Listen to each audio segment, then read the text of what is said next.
What do you all need to know? The Nine of Swords. So the first card that we get in here is Nine of Swords. Yeah, definitely need to stop and slow down for a second and really think about what's actually really bugging you.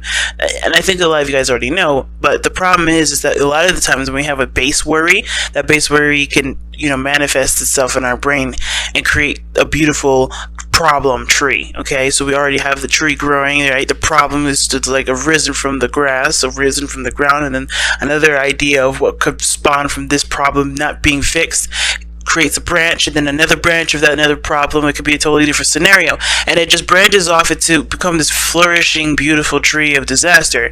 Now, the thing is that we don't want to get to this point, because I think the Nine of Swords would indicate here that you guys are under a lot of stress. You guys are not sleeping very well because that stress is keeping you up at night, and you haven't taken the time out to, to step back and rest and think things through. You have a powerful mind, Gemini, and you can use it for good. Right now, you're using it in a way that isn't benefiting you. Or for some of you guys, you're aware that your your thoughts are being your enemy. You don't have to let it be your enemy. You can work together with it. You don't ever have to let your brain be a separate entity of yourself. So this is this is the biggest thing I'm seeing here for a lot of you guys. Is the stress is becoming to be too much. All right. Oh, we have a card that's upright already. High Priestess. Okay. Secrets.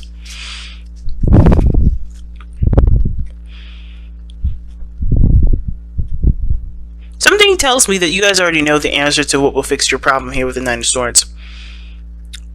And it may have to do with being patient and not actually doing anything, which is the hardest part. That's what stresses you out. There's actually no action that's needed to be taken. And because there is nothing to do, it makes you worry. Because you're not in a situation or in a position to actually move or to do something that would cause something. What's stressing Gemini out? Can we get something to understand what's stressing Gemini out? What is stressing Gemini out completely? What is stressing Gemini out? The King of Wands. Well, very blatantly, the King of Wands is stressing you all out. You have the Aries, Leo, Sagittarius card, or mainly Leo. Somebody that's very proud. Somebody that's very, confident in themselves, very passionate. This person is stressing you out.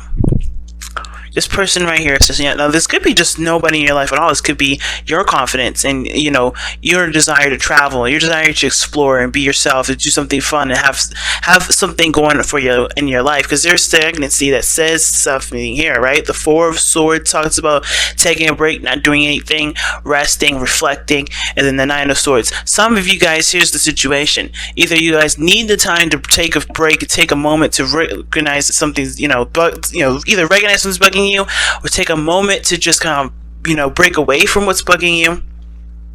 Stop taking so much action, stop doing so much, being such an active individual, and just rest, right? Just purely just rest. Now, and then the other end is that some of you guys have been resting, have been taking some time out, and it's bugging you that you don't know what to do to get your energy up, to go out and do something that's inspirational and motivates you to continue to push on. Right? So some of you guys are having a hard time or struggling to be motivated to do something. Okay? Now, at the same time, this could be a totally different individual. This could be someone that you're dating. And like I said, a Leo, Sagittarius, or an Aries. This can also just indicate that this is someone around you that has the characteristics of the King of Wands. Very passionate, very energetic. They're always doing something. The life of the party. They're full of energy. They can be very aggressive, and they can also be, very demanding. They may want their freedom, but the thing is, it's like this person is very self-absorbed, right? So, there may be some issues with this individual in regards to how they perceive themselves and how they perceive you, how they are considerate in the relationship or not. Now, the King of Wands is never inconsiderate to the people around him. He knows how to take care of himself and make sure his needs are there first, while not necessarily compromising or doing something terrible to someone else. He's not a horrible king. He's just very focused on the self, but he doesn't focus on the self that would inconvenience anybody, that would, that would show unkindness to anyone else's and anyone else's experience. He doesn't want to affect other people's experiences directly. It's not that he wants to just destroy your life or do something in your life. If he wants to spend time with you, that's great. He knows that it'll affect your experience, but none in which there's malice behind. But let's go ahead and take a look as to why the King of Wands is exactly causing you this much stress. One more card for it. The King of Swords. Damn. You got the King of Swords and the King of Wands in this reading. So King of Swords and King of Wands. The reason why the King of Wands is giving you a headache is because of the King of Swords. Now, the King of Swords could be you too, Gemini. It could be you, or Aquarius, or a Libra. But the thing is that maybe this person has gotten cold. This person is not active anymore. This person is not taking action. Maybe this person has kind of resided a little bit to kind of become very defensive and very argumentative and very aggressive. I already said aggressive twice. It could be that this person is not really making a lot of sense. Okay? Because I think how this works is that this person may have a lot of energy, a lot of fire, a lot of passion, but they don't really commute. It doesn't really make sense to the King of Swords here. Okay? Some of you guys, especially those of you that are in the same sex in relationships here, this is going to indicate here that you guys are having a dynamic of logic and an emotion, right? Logic and just being. Someone's thinking too far ahead, someone's thinking too much, while the other one is not thinking enough. Right? The King of Wands would not be thinking. He's just like, okay, this is what I want, I'm going to go for it. This is what I believe in, I'm going to walk in my truth. Not just talk about it and discuss it and hash it out, and he's going to walk the talk. The King of Wands walks the talk. The King of Swords, he walks the talk too, in a sense, but he'll always have that debate. He'll always communicate. He'll always think it through. But the thing is, the King of Swords is also very stubborn. He already knows his truth. He already knows what he wants. He already knows what he's going for. And I feel like the King of Wands and the King of Swords can powwow together pretty well. But when it comes to rational understanding, these two are starkly different. So, definitely a fire sign and an air sign energy, or just like the comprehending one another's understanding of things. Somebody doesn't make sense in this situation, or somebody is seeming like they don't make a lot of sense, but they're truly just following their heart. They're going by what feels right versus what is right. What feels right to them versus what is legitimately right. What moral code is up. Okay, why is this? What is this? What is this? How is this affecting the love life specifically?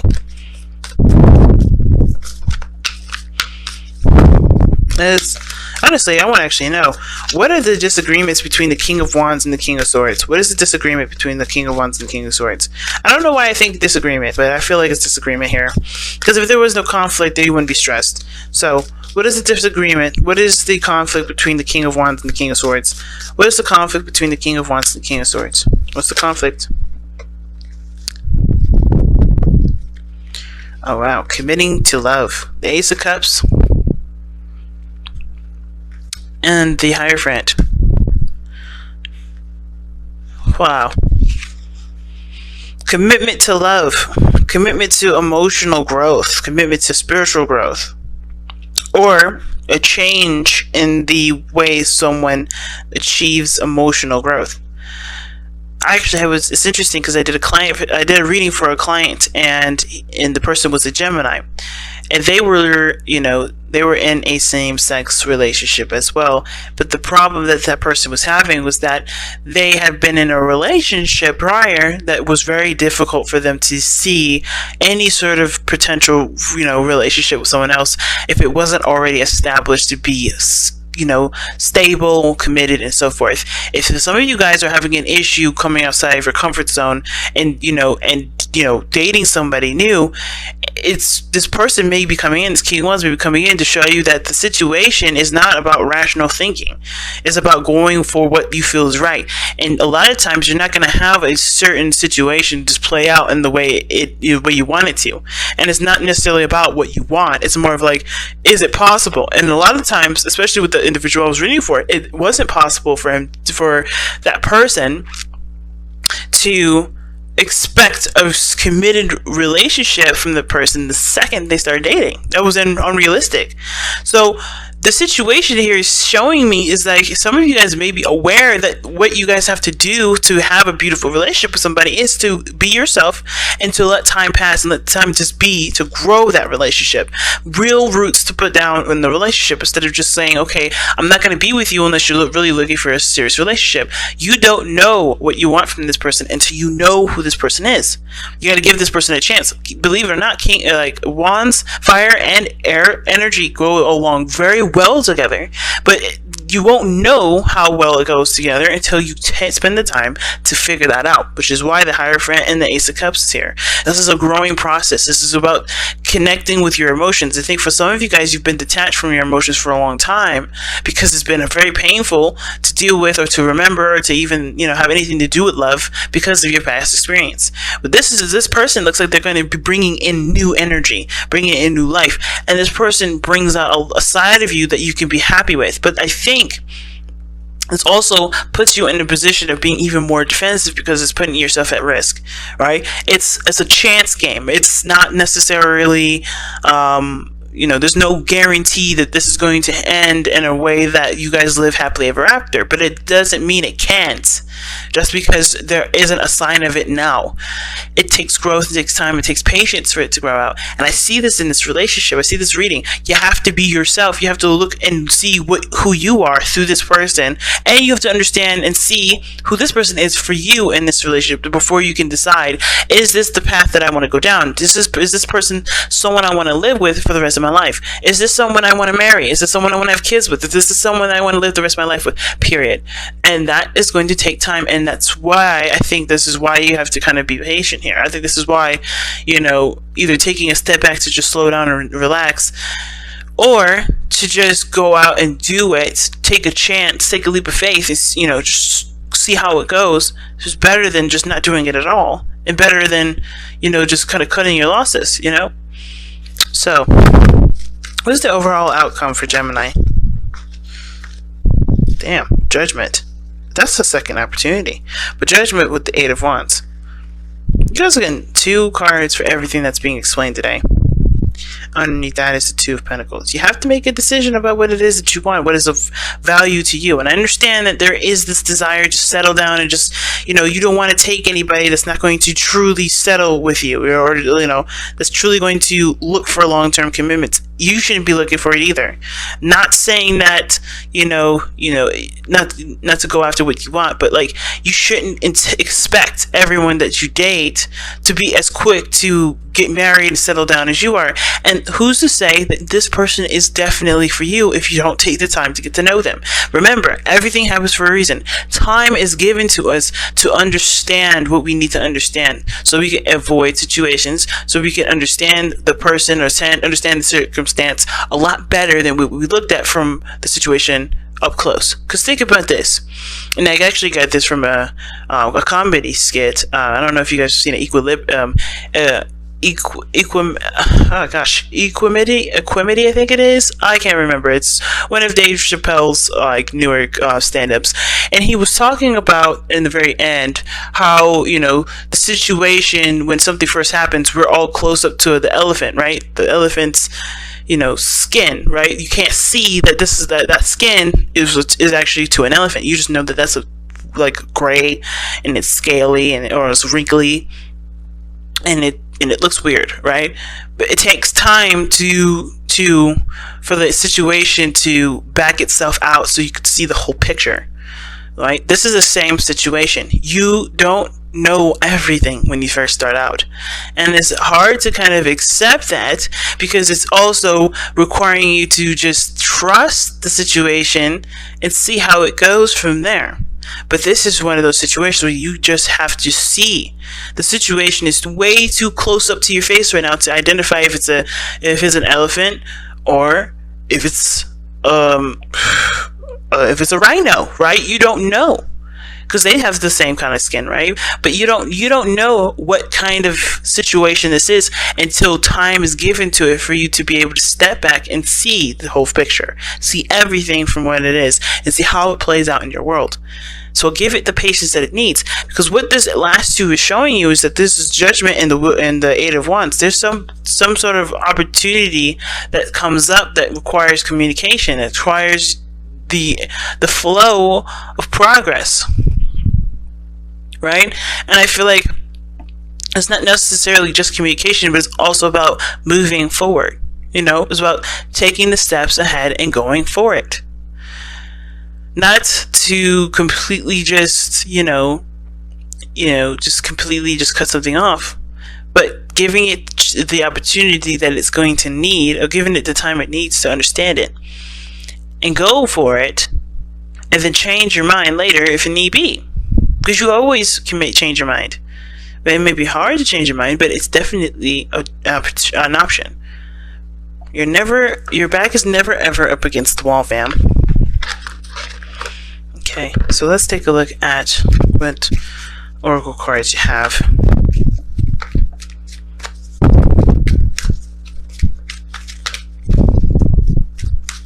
Alright, so what does Gemini need to hear from Messenger Oracle? What does Gemini need to hear from Messenger Oracle? What does Gemini need to hear from the Messenger Oracle? What does Gemini need to hear from the Messenger Oracle? What does Gemini need to hear from the Messenger Oracle? Heed the messengers. And that totally talks about not ignoring the signs. And that doesn't mean that, hey, if this person is a bad influence, run away. It's more of like, hey, if this person, it makes you happy, and you're just listening to the fears that are ringing around in your mind because of everything you've experienced, do you want them to win and keep you from being happy? Or do you want to try, see if this is exactly something that you've always wanted? And I'm feeling like pulling you guys to surrender the Power of Surrender card, because I'm addicted to these cards. And that was probably like the third week in a row I've used these, but this is one of my favorite cards ever. Okay, it's best cards ever. But yeah, heed the messenger. Don't ignore the signs. Don't ignore the messages just because it's too frightening to see what could happen, what could go wrong. It's always easy to think about what can go wrong, but it's always hard to stay optimistic and see the other side. Right? Realistically, you can always be prepared for the worst, but why not also expect the best? Alright, you guys also have surrender your attachments to results. See what I'm saying? Guys, the formula for success is to do all you can to make things happen, then let go of the results. Holding on too tight to a desired outcome can sabotage it. Like I said, you have got to give it time. You have got to give it space. You have to give yourself time and space to figure out if this is exactly what you want. Looking for something from the very beginning will stress you out, and also leave you to be very unhappy because you're not looking for something that can be given to you in the second's notice. It can't be given to you in second's notice. It has to take time. It has to grow. You have to overcome the challenges and the struggles. You have to understand the dynamic between you and a different person. And I feel like the person that's in your life right here is not doing anything to be malicious or hurtful, but they're doing what's best for them, and you have to do what's best for you and not think about what could come of this relationship and just focus on what you want right now. What you want to feel right now. Do you want to feel love? Because love can come and love is here. If you want commitment, why don't you just sign a contract with somebody and work with them, right?